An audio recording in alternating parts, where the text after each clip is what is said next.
வணக்கம். 16th December Annamalai டுடேயில் மொத்தமாக நம்ம வந்து 5 அப்டேட் பார்க்குறோம். முதல் வந்து பாண்டிச்சேரியில் இந்து முன்னணி சார்பாக ஒரு பொதுக்கூட்டம் நடத்தியிருக்கிறாங்க திருப்பரங்குன்றம் தீபம் விஷயமா.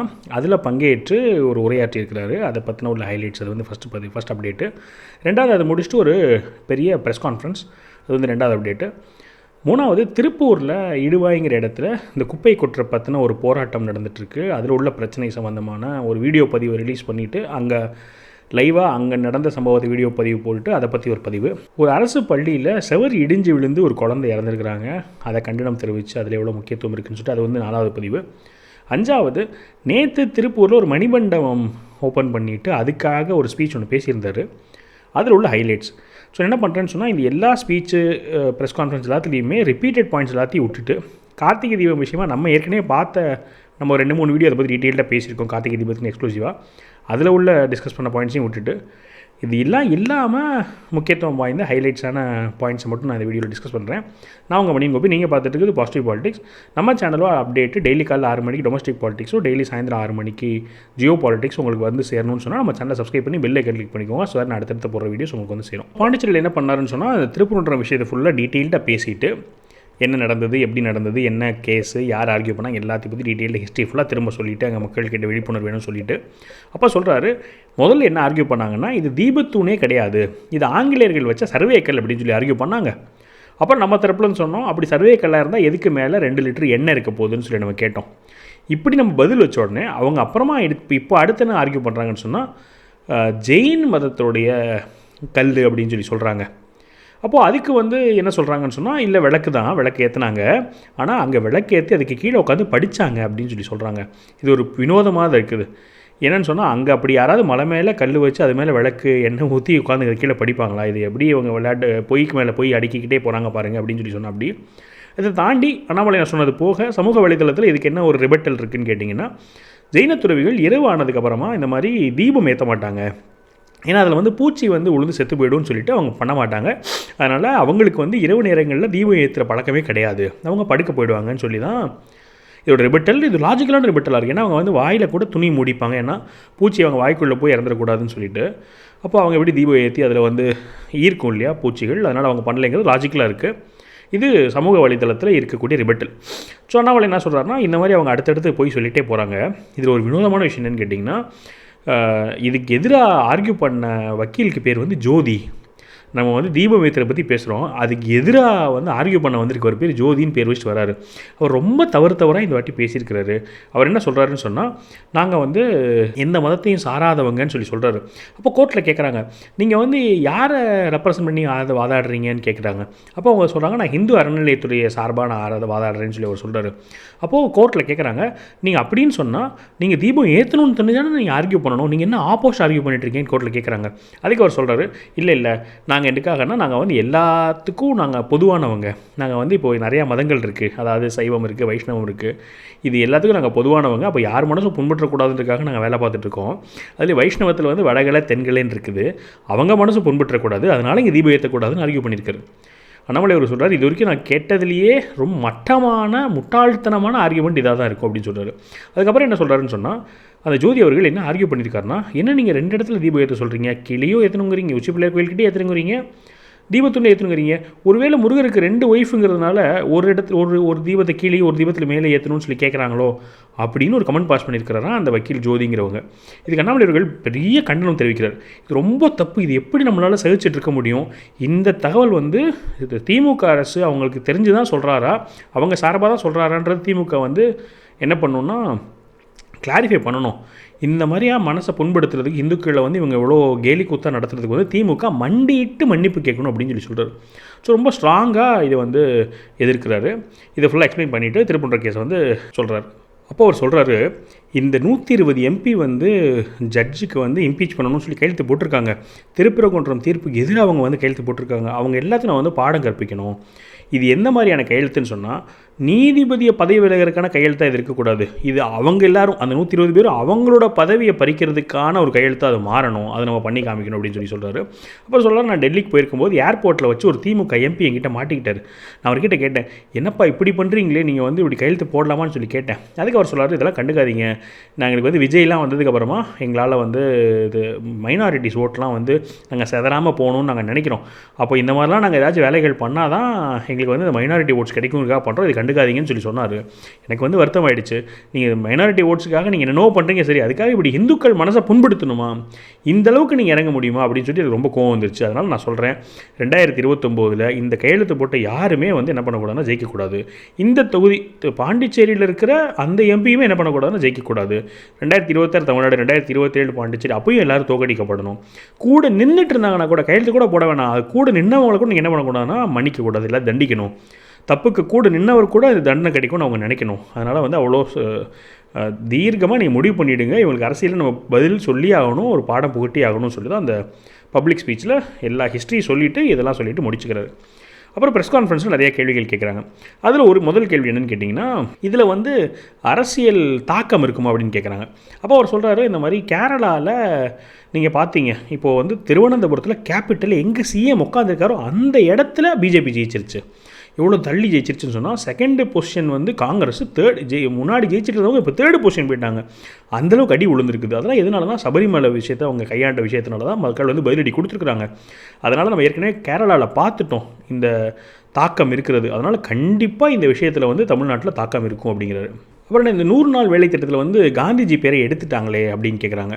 அதுக்கு அவர் சொல்கிறாரு, இதுவே தப்பு. ஏன்னா முதல்ல இந்த திட்டத்தை கொண்டு வரும்போது 2005 கொண்டு வரும்போது காந்திஜி பேர் கிடையாது.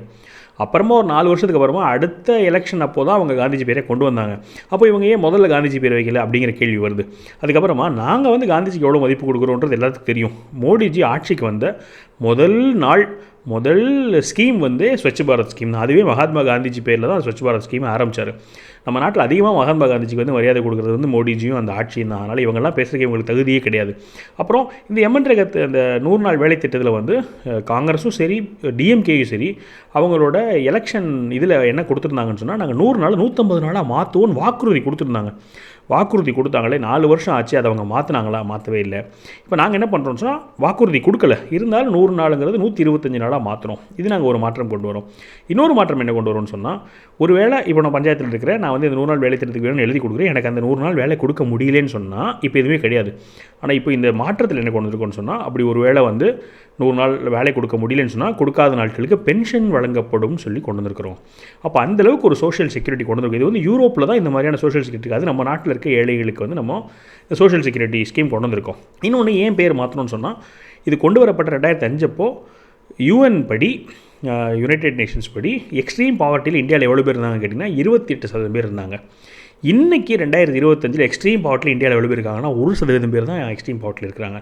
அப்போ மாறிடுச்சு. அப்போ இப்போ நம்ம என்ன பேர் மாற்றுறோம்னு சொன்னால், வளர்ந்த இந்தியா நம்ம பேர் மாற்றுறோம், விக்ஷித் பாரத். இதுதான் வந்து மகாத்மா காந்தியோட கனவு. அதனால் அவருடைய கனவு ஒப்பிட்டு தான் நம்ம வந்து பேர் வைக்கிறோம். இதில் எந்த தவறும் இல்லை அப்படின்னு சொல்லி அதுக்குண்டான பதில் சொல்கிறாரு. அதுக்கப்புறமா இதுக்கு வந்து விஜய் அவர்கள் எந்த பதிலுமே சொல்லலைன்னு கேட்கும்போது அவர் சொல்கிறார், விஜய் அவர்கள் என்ன சொல்கிறாரு, பொதுவாக இந்த ஸ்பீச்செலாம் சொல்லுவார்ல, பேசுகிற இடத்துல கம்முன்னு இருக்கணும், ஜம்முன்னு இருக்கணும்லாம் சொல்லுவார்ல, இப்போலாம் சொல்லுவார்ல. ஸோ அவர் வந்து இதுக்கெல்லாம் இப்படி கம்முன்னு இருந்தால் என்ன அர்த்தம், பேசணுமா இல்லையா, இதுதான் அரசியல் எதிர்பார்க்குறாங்களா அவங்ககிட்டருந்து. ஒன்று சரின்னு சொல்லுங்கள், இல்லை தப்புன்னு சொல்லுங்கள். ரெண்டுமே சொல்லாமல் இருந்தால் எப்படி நீங்கள் கம்முன்னு இருக்க முடியுமா? நீங்கள் அப்படி எப்படி அரசியல் உங்களை நம்பி எப்படி வந்து ஆட்சியை கொடுப்பாங்க மக்கள்? ஒன்று இந்த பக்கம் நிற்கணும், இல்லை இந்த பக்கம் நிற்கணும், நடுவில் நின்று தான் வண்டி தான் வரும் அப்படின்னாரு. இது வந்து அப்படியே விஜயை பார்த்து சீமான் அவர்கள் சொன்ன டைலாக்குங்கிறது எனக்கு ஞாபகம் வந்துச்சு. ஸோ அதெல்லாம் சொல்லிவிட்டு விஜய் அவர்கள் நான் வந்து இது சொல்கிறேன், ஒழுங்காக என்ன பண்ணுங்கன்னா எல்லோரும் அரசியலுக்கு வரணும், எல்லோரும் தேவை, விஜய் அவர்கள் அரசியலுக்கு வரணும், எல்லாம் கரெக்டு தான். ஆனால் நீங்கள் இந்த மாதிரி முக்கியமான விஷயத்தில் இவ்வளோ சண்டை நடந்துட்டு இருக்கும்போது, இவ்வளோ பிரச்சனை ஓடிட்டு இருக்கும்போது நீங்கள் வந்து ஒரு நிலைப்பாடு எடுத்தே ஆகணும். அதுலேயும் பர்டிகுலராக மக்களுடைய மனநிலை நீங்கள் பிரதிபலித்து தான் ஆகணும். மக்களோட மகநிலை என்னவாக இருக்குது, தீபம் ஏற்றணும்னு இருக்குது. தீபம் ஏற்றுறது என்ன பிரச்சனை வரப்போகுது? வருஷத்துக்கு ஒரு நாள் தீபம் ஏற்றுறதுல அப்படி என்ன தமிழ்நாட்டில் பிரச்சனை இருப்போது? அப்படி பிரச்சனை வருதுன்னு சொன்னால் எவ்வளோ பெரிய பிரச்சனை நம்ம இருக்கோன்றதை புரிஞ்சுக்கணும். அப்போ இதுக்கு வந்து அவர் பதில் பேசணும். இன்னொன்று வந்து அவர் பாண்டிச்சேரிக்கு வந்திருந்தார். பாண்டிச்சேரி வரும்போது என்ன பேசுகிறாருன்னு சொன்னால், இங்கே இருக்கிற ஒரு மைனாரிட்டி எம்எல்ஏக்கு மந்திரி பதவி கொடுக்கலன்னு சொல்லி பேசினார். அப்போது மைனாரிட்டிக்கு ஆதரவாக அவருக்கு நிலைப்பாடு எடுக்க தெரியுதில்ல. அப்போ இங்கே வந்து மெஜாரிட்டி பெரும்பான்மையினருக்கு ஒரு அநியாயம் நடக்கும்போது அவருக்கு அதுவும் வந்து என்ன பண்ணணும்னா அவர் நிலைப்பாடு எடுத்து அவங்களுக்கு ஆதரவாக நிற்கணுமா இல்லையா? அப்போ அவர் ஒரு சார்பாக நடக்கிறாருன்றது இதுலேருந்து தெரிய வருது. அதனால் இனிமேல் அவர் நிறையா பேசணும், இது மாதிரி நிலைப்பாடு எடுக்கணும்னு சொல்லி சொல்கிறார். என்னமோ நிலைப்பாடு எடுக்கட்டும், அப்புறம் மக்கள் முடிவு பண்ண போகிறாங்க அது சரியான நிலைப்பாடாக இல்லைன்னு சொன்னால் ஏதாவது நிலைப்பாடு எடுக்கணும் அப்படின்னு சொல்லி வலியுறுத்துறாரு. அப்போது அவங்க கேட்குறாங்க, நீங்கள் வந்து இந்த பொதுக்கூட்டத்தில் ஸ்பீச்சில் பேசும்போது டிஎம்கே வந்து விஜயை பார்த்து பயந்து டெல்லியில் ஒரு எம்பிகிட்ட பேசினதாக சொன்னீங்க. விஜயை பார்த்து பயந்து இந்த மாதிரி மைனாரிட்டி ஓட்டை கன்சிடர் பண்ணுறதுக்காக பேசுனாங்கன்னு சொன்னீங்களே, அப்போ டிஎம்கே வந்து விஜய் பார்த்து பயப்படுதுன்னு சொல்கிறீங்களா அப்படின்னு கேட்டிருந்தார். ஒரு பிரில்லியண்ட்டான கேள்வி தான் வச்சுக்கோங்களேன், ஜேர்னலிஸ்ட் கேட்ட கேள்வி. நான் இம்ப்ரெஸ் ஆகிட்டேன் அந்த கேள்வி கேட்டு. அப்போது அண்ணாமலை அவர்கள் அதை விட பிரில்லியண்ட்டான ஒரு பதில் என்ன சொன்னாருன்னு சொன்னால், அரண்டவன் கண்ணுக்கு இருண்டதெல்லாம் பெயின் சொல்லுவாங்க, அந்த மாதிரி டிஎம்கேக்கு யாரை பார்த்தாலும் பயம் இருக்குது. இப்போ அவங்க என்ன பண்ணுறாங்கன்னா, பிஜேபி பார்த்து பயம், இந்த முன்னணி பார்த்து பயம், அரசு பார்த்து பயம், முருகரை பார்த்து பயம், வேலை பார்த்து பயம், எல்லாத்த பார்த்து பயம், அப்படி விஜய் பார்த்து பயம் அப்படின்னு சொன்னார். நான் திரும்ப பயங்கர இம்ப்ரெஸ் ஆகிட்டேன். சார் இதையும் என்ன சொல்கிறது, பயந்தாங்கன்றது சொன்னார். ஆனாலுமே வந்து விஜய்க்கு ஒரு இமேஜை கூட்டாமல் பயந்தாருன்னு ஒத்துக்கிட்டார்ல, அதில் வந்து பாராட்டத்தக்கதாக இருந்ததும் ஸ்பான்டேனியஸாக அது ரொம்ப இம்ப்ரெசிவாக இருந்துச்சு. அதுக்கப்புறமா அமித்ஷா அவர்கள் என்ன தலையில் நின்னாலும் இங்கே வந்து அவங்களால கால் விட முடியாதுன்னு திமுக சொல்கிறாங்களா, அதுக்கு என்ன நினைக்கிறீங்கன்னு கேட்கும்போது அவர் சொல்கிறார், இந்திய வரலாறுலேயே இப்போ 1949 கிட்ட வந்து டிஎம்கே ஆரம்பிச்சது, 75 வருஷத்தில் அதிகமாக தோற்ற கட்சி டிஎம்கே தான் இருக்கும். அவங்க வந்து ஒரு எம்பி கூட இல்லாமல் தோற்றுருக்குறாங்க, 2 எம்எல்ஏ வச்சு கூட அவங்க தோற்றுருக்குறாங்க, தொடர்ச்சியாக தோற்றுருக்குறாங்க. இவ்வளோ தோற்றுட்டு ஸ்டாலின் அவர்களோட முதல் எலெக்ஷன்லேயே அவர் தோற்றார். இவ்வளோ தூரம் ஒரு தோல்வி வரலாறு வச்சுட்டு அவங்க வந்து தோல்வியை பற்றி பேசலாமா அப்படின்னு சொல்லி கேட்டார். அப்புறம் திருமாவளவன் வந்து நீங்கள் சபரிமலை விஷயத்தில் வந்து கோர்ட்டோட தீர்ப்பு எதிர்த்தீங்களே, இப்போ வந்து அப்போ மாற்றி நிலைப்பாடு எடுக்கிறீங்க இல்லையா, அப்போ நீங்கள் மட்டும் கோர்ட்டோட தீர்ப்பு எதிர்க்கலாம், நாங்கள் வந்து கோர்ட்டோட தீர்ப்பு எதிர்க்கக்கூடாதான்னு சொல்லி கேட்குறாரு. அப்படின்னு சொல்லும்போது அவர் வந்து நல்ல கேள்வி, இது வந்து நீங்கள் கேட்கணும், நல்ல வேலை கேட்டிங்க, நான் இப்போ வந்து விளக்கம் கொடுத்துட்றேன் அப்படின்னு சொல்லிட்டு அவர் சொல்கிறார். சபரிமலையில் என்ன தீர்ப்பு கொடுத்தாங்கன்னா, இருந்துட்டு இருந்த பழக்க வழக்கத்தை மாற்றுற மாதிரி ஒரு தீர்ப்பு கொடுத்தாங்க. அதை நாங்கள் எதிர்த்தோம். நீங்கள் இருக்கிற ஒரு கஷ்டமாக ஒரு பண்பாட்டு முறைகளை மாற்றக்கூடாது, நாங்கள் வந்து தீர்ப்பு எதிர்த்தோம். திருப்பரங்குன்றத்தில் என்ன சொல்கிறாங்கன்னா, 100 ஆண்டுகளுக்கு முன்னாடி நடந்துட்டு இருந்த ஒரு வழக்கத்தை திரும்ப நடத்த சொல்லி தீர்ப்பு கொடுக்குறாங்க. இருக்கிற நடைமுறையை மாற்ற சொல்லி தீர்ப்பு கிடையாது. திருப்பரங்குன்றம் பொறுத்த வரைக்கும் 100 ஆண்டுகளுக்கு முன்னாடி என்ன பழக்கம் இருந்துச்சோ அதை திரும்ப நீங்கள் நடைமுறைப்படுத்துங்கன்னு தீர்ப்பு கொடுக்குறாங்க. அதனால் இதை வந்து ஆதரிக்கிறோம். இது வந்து ரெண்டும் வேறு கேஸ், அப்படி ஆப்போசிட் கேஸ். இதை வந்து அவர் பார்க்குறாருன்னா ஒரு ஜட்ஜ்மெண்ட்டே படிக்கலேன்னு அர்த்தம். அதனால தான் அப்போ நாங்கள் என்ன சொல்கிறோன்னா, தீர்ப்பு உங்களுக்கு வந்து உகந்ததாக இருந்ததுன்னா நீங்கள் எதிர்க்கலாம், இல்லை ஆதரிக்கலாம், அது வேறு விஷயம். ஆனால் நாங்கள் ரெண்டுமே வந்து ஒரே நிலைப்பாடு எடுத்துக்கலாம். அது என்னென்னா, பழக்க வழக்கத்தை நீங்கள் நடைமுறைப்படுத்த விடுங்க, அதை மாற்றாதீங்கிறத எங்களோட நிலைப்பாடு அப்படின்னு சொல்லி சொன்னார். ஆனால் எனக்கு வந்து இதில் முக்கியமான ஸ்ட்ராங் பாயிண்ட் என்னென்னு கேட்டிங்கன்னா, சபரிமலையில் வந்து அந்த கேஸு சபரிமலை தேவஸ்தானத்துக்கு அகெயின்ஸ்டாக கேஸ் கிடையாது. இப்போ வேறு ஒரு தரப்பு வந்து இந்த மாதிரி நாங்கள் உள்ளே போகணுன்னு கேட்குறாங்க, ஒரு பக்தர் ஏதோ ஒரு பக்தருங்கிற பேரில் ஒரு சிலர் கேட்டாங்கங்கிறதெல்லாம் வேறு. இங்கேயுமே தர்காக்கும் ஹிந்து அறநிலையத்துறைக்கும் தர்காக்கும் கோயில் மேனேஜ்மெண்ட்டுக்கும் கேஸ் நடந்ததுன்னா அது டிஃப்ரெண்ட். என்ன பிரச்சனைன்னு சொன்னால், கோயில் சார்பாக இருக்கக்கூடிய ஹிந்து அறநிலையத்துறையும் தர்கா பக்கம் போய் நின்றுக்கிறாங்க. அப்போ கோயிலுக்கும் பக்தருக்கும் எப்படி வந்து கேஸ் நடத்த முடியாது? தப்பு இல்லையா? அப்போ இவங்க என்ன பண்ணுறாங்கன்னா, அரசாங்கத்தை கையில் வச்சுட்டு ஆப்போசிட் சைடில் நின்று வாதாடுறது தான் மிகப்பெரிய குற்றம், மிகப்பெரிய மன்னிக்க முடியாத குற்றம்னு வச்சுக்கோங்களேன். அதனால் சபரிமலைக்கு இதில் மேஜர் டிஃப்ரென்ஸ் என்னென்னு கேட்டிங்கன்னா, சபரிமலையில் கோயில் வந்து அகென்ஸ்டாக ஆர்கியூ பண்ணல, இங்கே வந்து கோயிலே அகென்ஸ்டாக ஆர்கியூ பண்ணிகிட்டு இருக்குது. அது மிகப்பெரிய பாவம்.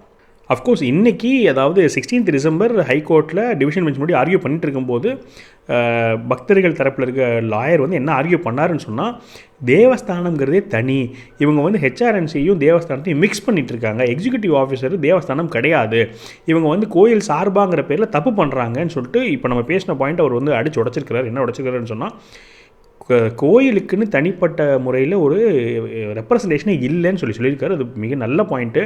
அதனால் ஹெச்ஆர்என்சி எவ்வளோ தூரம் துஷ்பிரயோகம் பண்ணுறாங்க, தப்பாக வந்து வழி நடத்துகிறாங்கிறது வந்து இந்த கோர்ட்டில் அம்பலப்பட்டிருக்கு.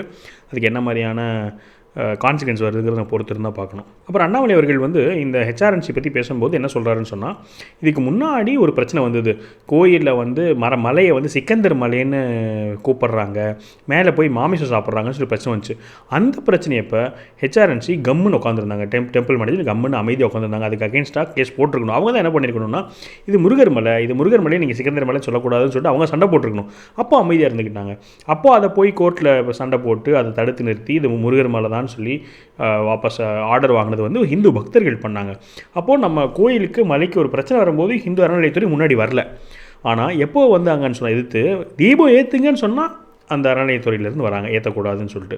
இது என்ன மாதிரியான ஒரு கேலி கூத்து அப்படிங்கிறாரு. ஒரு திருமாவளவன் பற்றி பேசும்போது என்ன சொல்லியிருந்தாருன்னு சொன்னால், திருமாவளவன் வந்து கோயிலில் இருக்கிற சிலைகள்லாம் வந்து தப்பாக இருக்குதுன்னு சொல்லி சொன்னவர், திருப்பரங்குன்றம் கோயிலுக்கு வந்து சாமியை கும்பிட்டுட்டு வெளியே விபூதியோடு வரப்போது ஒரு அம்மா வந்து என் கூட ஃபோட்டோ எடுங்கன்னு கேட்கும்போது, அந்த திருப்பரங்குன்றம் கோயிலில் கொடுத்த விபூதியை அழிச்சிட்டு ஃபோட்டோ எடுத்தவருக்கெலாம் இதை பற்றி பேசுகிறதுக்கு எந்த தகுதியும் கிடையாது, அவர் இந்த விஷயத்தை பற்றி பேசவே கூடாது அப்படின்னு சொல்லி சொல்லியிருந்தார். ஸோ இதான் வந்து ப்ரெஸ் மீட்டோடைய, அப்புறம் அந்த பாண்டிச்சேரி நடந்த எல்லாத்தோடைய ஹைலைட்ஸ். இந்த திருப்பூரில் நடந்த அந்த மணிமண்டபத்து ஸ்பீச்சில் வந்து கிட்டத்தட்ட எல்லாமே நம்ம வந்து சனாதன தர்மத்தை பற்றி அண்ணாமலை அவர்கள் பேசியிருந்தார். நான் ஒரு வீடியோ போட்டிருக்கேன், இங்கிலீஷில் பேசியிருப்பார் கர்நாடகாவில். அதில் உள்ள மெஜாரிட்டி ஆஃப் தி ஸ்பீச்சஸ் வந்து இந்த திருப்பூர் நடந்த ஸ்பீச்சில் இருக்கும். ஏன்னா இங்கேயும் வந்து சுவாமிஜி முன்னாடி தான் பேசியிருப்பாங்க. அப்போ சனாதன தர்மத்தை பற்றி தான் நிறைய இருக்கும். அதில் ஒரு சில விஷயங்கள் மட்டும் அதில் இல்லாதது இருந்து அதை மட்டும் நான் உங்களுக்கு ஹைலைட் பண்ணுறேன். ஸோ அந்த மணிமண்டபம் வந்து ராஜசேகர் அப்படிங்கிற ஒரு நபர், முன்னாடி அவர் பேர் வந்து ராஜசேகர். அவங்க வந்து அதுக்கப்புறமா இன்ஜினியர் இருக்காங்க, கவர்மெண்ட்டில் வேலை பார்க்குறாங்க. அப்புறமா அவங்க வேலையெல்லாம் விட்டுறாங்க, ஒரு கடை நடத்துகிறாங்க, ஒரு நிறுவனத்தில் ஒரு கல்வி நிறுவனத்தில் வேலை பார்க்குறாங்க. அதுக்கப்புறமா எல்லாத்தையும் விட்டுட்டு ஒரு அன்பு இல்லம் ஆரம்பிக்கிறாங்க. குழந்தைங்கள வந்து அங்கே அநாத ஆசிரமம் மாதிரி நடத்துகிறாங்க. இதெல்லாம் பண்ணிகிட்ருக்காங்க. அதுக்கப்புறமா அவங்களுக்கு வந்து ஆன்மீக நாட்டம் வந்து அவங்க சன்னியாசம் எடுத்துடுறாங்க. சன்னியாசம் எடுத்து அந்த சேவா காரியங்களை பெரிய லெவலில் பண்ணுறாங்க, ஆன்மீகத்தில் ஈடுபட்டுருக்கிறாங்க. அவருக்கு தான் வந்து இந்த மணிமண்டபம் நடத்துகிறாங்க. அவருக்கு ஒரு 60 வயசுக்குள்ள தான் அவங்களுக்கு தான் அந்த மணிமண்டபம் நடத்துகிறாங்க. அதை இப்போது எடுத்து நடத்துகிறவர் வந்து அவரோட சீடன். ஸோ அவருக்கும் வந்து பாராட்டுகளை தெரிவிச்சுட்டு அந்த சுவாமிஜிக்கும் வந்து இந்த மாதிரி இவங்கெல்லாம் சேர்ந்து தான் சமூக காரியங்கள் நிறையா பண்ணி முன்னாடி கொண்டு போகிறாங்கன்னு சொல்லி அவங்கள பற்றி சொல்லி முடிச்சிடுறாரு. இல்லை முக்கியமான விஷயம் ஒன்று ரெண்டு என்ன சொல்கிறாருன்னு சொன்னால், சனாதன தர்மத்தில் வந்து இப்போ என்ன நடந்துகிட்ருக்குன்னா 2 மதங்களுக்கு நடுவில் போர் நடந்துகிட்ருக்கு. அதாவது இஸ்லாமுக்கும் ஜூஸுக்கும் நடுவில் ஒரு போர் நடந்துகிட்ருக்கு. அது வந்து கண்டம் தாண்டி பல நாடுகள் தாண்டி சண்டை நடந்துகிட்ருக்கு. இதுக்கெல்லாம் வந்து சனாதன தர்மத்தால் தான் ஒரு தீர்வு கொடுக்க முடியும். அதனால தான் சொல்கிறேன், சனாதன தர்மத்தோடைய நல்ல விஷயங்கள் எல்லா மதத்தை பின்பற்றவங்களுக்கும் கொண்டு போய் சேர்க்கணும், இது வந்து நம்மளோட கடமைங்கிற மாதிரி சனாதன மதத்தை சொல்லி முடிச்சிடறாரு. மற்றெல்லாம் நம்ம ஏற்கனவே பார்த்தது தான். இது போக ஜென்சிக்கு வந்து நான் ஒரு 3 விஷயங்கள் சொல்கிறேன் அப்படின்னு சொல்கிறாரு. அது ரொம்ப முக்கியம். அவர் என்ன சொல்கிறாருன்னு சொன்னால், இப்போது கல்யாண முறைகள் வந்து ரொம்ப தப்பு தப்பாக போயிட்டுருக்குது. நான் பார்த்துட்ருக்கேன் இங்கே திருப்பூரில் நிறைய பேர் என்ன பண்ணுறாங்கன்னா ப்ரீநப்டியல் அக்ரிமெண்ட் அப்படின்னு சொல்கிறாங்க. அதாவது என்னென்னா, கல்யாணமாகி ஒருவேளை ஒரு டைவர்ஸ் ஆகிடுச்சின்னு சொன்னால் மனைவி வந்து என்ன பண்ணுறாங்கன்னா கணவனோட சொத்தில் பங்கு கேட்குறாங்க. இல்லை கணவன் வந்து மனைவியோட சொத்து, இது ரெண்டுமே இருக்குன்னு வச்சுக்கோங்க. இது வெளிநாட்டில் வந்து ரெண்டுமே இருக்கும். நம்ம நாட்டில் வந்து கணவன் சொத்தில் தான் மனைவி பங்கு கேட்குறாங்க. இதை வந்து பாதுகாக்கிறதுக்காக நிறைய ஆண்கள் என்ன பண்ணுறாங்கன்னு சொன்னால், முன்னாடி அக்ரிமெண்ட் போட்டுக்கிறாங்க. கல்யாணத்துக்கு அப்புறமா நாளைக்கு ஒரு வேளை கல்யாணத்தில் ஏதாவது பிரச்சனை வந்து பிரிஞ்சு போனாங்கன்னு சொன்னால், இவங்க சொத்தையும் அவங்க சொத்தையும் யாருமே வந்து தொடக்கூடாது, அவங்க சொத்து அவங்களுக்குன்னு சொல்லி அக்ரிமெண்ட் போட்டு தான் கல்யாணமே பண்ணிக்க போகிறாங்க. அப்போ இவங்க முதல்லையே ஏதாவது பிரச்சனை வந்தால் பெரியதை பற்றி யோசிச்சு தான் போகிறாங்க. அது வந்து கெடுதலாக இருக்குது, அந்த மனநிலை சரியில்லை, ஸ்ட்ராங்காக இருக்கணும் கல்யாணங்கள். அப்படியே கல்யாணங்கள்லையுமே பார்த்தோன்னு சொன்னால் இந்துக்களோட கல்யாணத்தில் தான் அதிகமான டைவர்ஸ் ரேட் இருக்குது. இப்போ நான் ரீசெண்டாக தெரிஞ்சுக்கிட்டேன், சவுத் தமிழ்நாடுலாம் வந்து சர்ச்சுகளில் கிறிஸ்டியன் மேரேஜஸில் என்ன பண்ணுறாங்கன்னு சொன்னால், கல்யாணம் ஆகிறதுக்கு முன்னாடி அந்த மாப்பிள்ளையும் பொண்ணும் தனித்தனியாக ஒரு வாரம் கோர்ஸ் அட்டன் பண்ணணுமா கல்யாணத்தை பற்றி. அதை அட்டன் பண்ணி அந்த சர்ச்சு ஃபாதர் வந்து அந்த கோர்ஸில் இவங்க சர்டிஃபை பண்ணி உங்கள் கோர்ஸ் அட்டன் பண்ணாங்க, சர்டிஃபிகேஷன் கொடுத்தா தான் கல்யாணமே பண்ணி வைக்கிறாங்களாம். அந்தளவுக்கு அங்கே வந்து முன்னெடுப்புகள் எடுத்துகிட்டு இருக்காங்க. நம்ம இந்து தர்மத்தில் வந்து அந்த மாதிரி முன்னெடுப்புகள், இந்த மாதிரி ஒரு அவேர்னஸே இல்லை. நிறைய டைவர்ஸ் நடந்துட்டுருக்கு, நிறைய தப்பான வழிகளில் போயிட்டுருக்காங்கன்னு சொல்லி வருத்தப்பட்டார். அது சரி பண்ணணும் அப்படின்னு சொல்லி ஒன்று. ரெண்டாவது என்ன பண்ணாருன்னு சொன்னால், ஜென்சியோட ஆட்டிடியூட் எப்படி இருக்குன்னு சொன்னால், எனக்கு வாரத்துக்கு 2 நாள் லீவ் வேணும், எனக்கு இவ்வளோ நாள் வந்து ஹாபி வேணும், நான் வந்து இது பண்ணணும், டூர் போகணும், ஃப்ரீயாக இருக்கணும், இது மாதிரி நிறைய அவங்க வந்து கண்டிஷனிங் இருக்குது. அப்போ நாராயணமூர்த்தி போன்ற பெரிய முன்னோடிகள்லாம் வந்து இல்லை நீங்கள் நிறைய உழைக்கணும், அதிக நேரம் உழைக்கணும், ஒரு வாரத்துக்கு இவ்வளோ நேரம் உழைக்கணும்னு சொன்னாங்கன்னு சொன்னால், அவரை வந்து கிண்டல் பண்ணுறது, அவரை வந்து ட்ரோல் பண்ணுறதுங்கிற மாதிரி மனநிலை மாறி இருக்குது. ஸோ மக்களுக்கு வந்து நம்மளுடைய வாழ்க்கையோட பெரிய ஒரு இதை வந்து புரிய வைக்கணும், அவங்களுக்கு கர்மயோகத்தை பற்றி சொல்லிக் கொடுக்கணும். அப்போ இளைஞர்களோட மனநிலை மாறணும்னு சொல்கிறது வந்து 2வது பாயிண்ட் சொல்கிறாரு. 3வது என்ன சொல்கிறாருன்னா, இப்போ ஆன்மீகம் ரொம்ப குறைஞ்சிருச்சு, கடவுள் பக்தியே ரொம்ப இல்லாமல் போயிருக்கு. இப்போ யூகேயில் வந்து 50% மேலே கடவுள் நம்பிக்கை இல்லை, யூஎஸில் 30% மேலே கடவுள் நம்பிக்கை இல்லை. அப்போ இந்தியாவிலும் கடவுள் நம்பிக்கை இல்லாமல் ஜாஸ்தி ஆகிட்டே இருக்குது. அப்போ இதை நம்ம அட்ரஸ் பண்ணணும். சனாதன தர்மத்தோடைய நல்ல விஷயங்கள் கடவுள் நம்பிக்கை இல்லாதவங்ககிட்டே கொண்டு போய் சேர்க்கணும். இந்த மாதிரி 3 பிரச்சனைகளை வந்து நம்ம என்ன பண்ணணும்னா ஜென்சி மத்தியில் நம்ம அட்ரஸ் பண்ணணும். ஸோ நம்ம எல்லோரும் சேர்ந்து பேசி எப்படி அதை வந்து நல்லபடியாக கொண்டு போகலான்றத பற்றி நம்ம யோசனை பண்ணலாம் அப்படிங்கிறாரு. அப்புறம் முக்கியமாக நம்ம சனாதன தர்மத்துக்கும் மற்ற மதங்களுக்கு உள்ள டிஃப்ரென்ஸ் என்னென்னு கேட்டிங்கன்னா, கிறிஸ்டியானிட்டியில் அவங்க சொல்கிறதே உலகம் எப்படி படைக்கப்பட்டதுன்னு சொல்கிறதே, உலகம் வந்து மனிதனுக்காக படைக்கப்பட்டது, மற்ற உயிரினங்கள்லாம் மனிதனோட சுகத்துக்காக படைக்கப்பட்டதுன்னு எழுதியிருக்குது. ஆனால் நம்ம தர்மத்தில் அப்படி கிடையாது. நம்ம தர்மத்தில் வந்து எல்லோரும் படைக்கப்பட்டிருக்கிறாங்க, எல்லோரும் ஒன்றோட ஒன்று சுமூகமாக வாழ்கிறதுக்காக நம்ம வந்து அப்படி நம்மளுடைய கொள்கை இருக்குது. இப்போது நீங்கள் வந்து உண்மையாகவே பார்த்தீங்கன்னா உலகத்தில் அவ்வளோ மாமிசம் வந்து ஜாஸ்தியாகிட்டே போகுது. மாடு பன்னிலாம் அவ்வளோ தூரம் கொல்லப்படுறாங்க. எப்படி தான் மேலை நாடுகளில் அது வந்து சமைக்கப்படுது அந்த மீட்டுன்னு கேட்டிங்கன்னா, உயிரோடு அந்த மிருகம் வந்து பன்னியோ மாடோ ஒரு ட்ராலியில் போய் விழுந்துடும். அதுவே போயிட்டு உயிரோடு இருக்கிற மாடை அது வெட்டி மிஷினே என்ன பண்ணிடணும்னா அதை பேக் பண்ணி ஒரு டப்பாவில் போட்டு கொடுத்துரும். அவ்வளோ தூரம் வந்து சைனா போன்ற நாடுகள்லாம் அவ்வளோ தூரம் மாமிசம் வந்து ஜாஸ்தியாகிட்டே போகுது.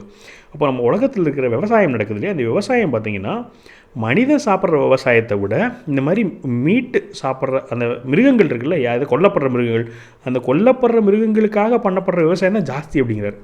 எனக்கு இது வந்து நியூஸ் தான் ஆக்சுவலி. ஸோ விவசாயமே இம்பேலன்ஸாக போயிட்டுருக்குது. விவசாயம் பண்ணி அது மிருகங்களுக்கு கொடுத்து அந்த மிருகங்களை வெட்டி சாப்பிட்டுட்ருக்கோம். இதெல்லாம் ரொம்ப இம்பேலன்ஸாக மாறிட்டுருக்கு. இதெல்லாம் வந்து சரி செய்யப்படணும்.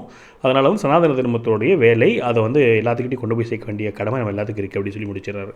ஸோ இதான் வந்து நேற்றுடைய திருப்பூர் ஸ்பீச்சோடைய ஹைலைட்ஸு.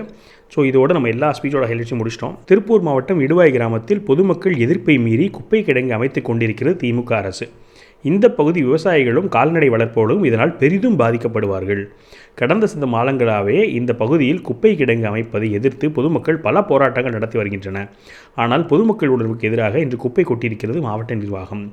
இதனை எதிர்த்து போராடிய பொதுமக்களை வயதானவர்கள், பெண்கள் என்றும் பாராமல் அடக்குமுறையை கையாண்டு சுமார் 200க்கும் அதிகமானவர்களை கைது செய்திருக்கிறது காவல்துறை. திமுக அரசின் இந்த அராஜக போக்கை வன்மையாக கண்டிக்கிறோம். உடனடியாக பொதுமக்கள் அனைவரையும் விடுதலை செய்ய வேண்டும் என்றும் இடுவாய் கிராமத்தில் குப்பை கிடங்கு அமைக்கும் பணியை உடனடியாக நிறுத்த வேண்டும் என்றும் வலியுறுத்துகிறேன். ஆனால் இந்த போராட்டத்துக்கு வந்து இதுக்கு முன்னாடி டெல்லியிலேருந்து அண்ணா ஒரு வீடியோ ஒன்று ரிலீஸ் பண்ணியிருந்தாங்க. அதில் வந்து நான் கூட நிற்பேன்னு தான் சொல்லியிருந்தார். அதனால் அடுத்து என்ன பண்ணுறாரு நம்ம பொறுத்திருந்து பார்ப்போம்.